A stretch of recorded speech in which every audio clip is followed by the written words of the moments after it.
Hello, ASA parents. Karen Sitko here again.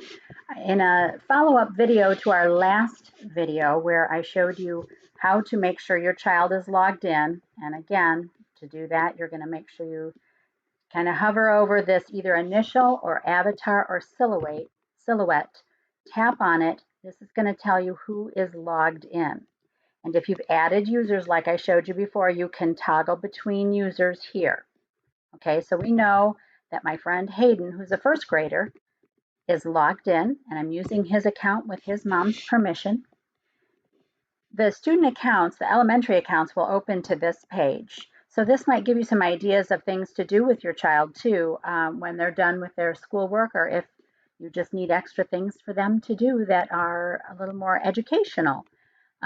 However, today I want to talk to you about getting your child connected to Canvas.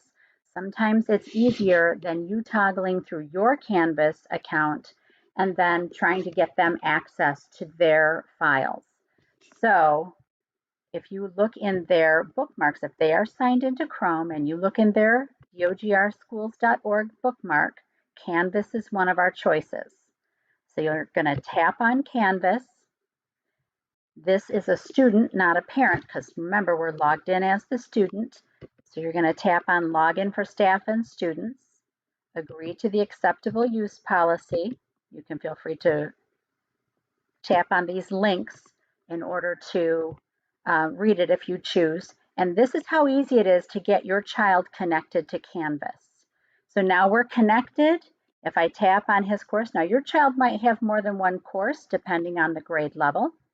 And I can tap on the course, and depending on how the teacher has things set up, you could see links here.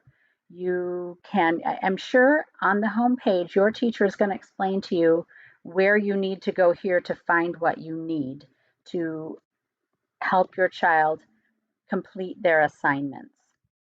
You can always go back to your dashboard. You can check your inbox. You can check your child's calendar. This way, when you're logged in as the child, you have the child's full access to all of the features in Canvas. I hope this helps. If you need any further assistance, please reach out to me. My office hours are 8 to 4, Monday through Friday. I'm working from home and I'm here to help you. Thank you so much and stay healthy.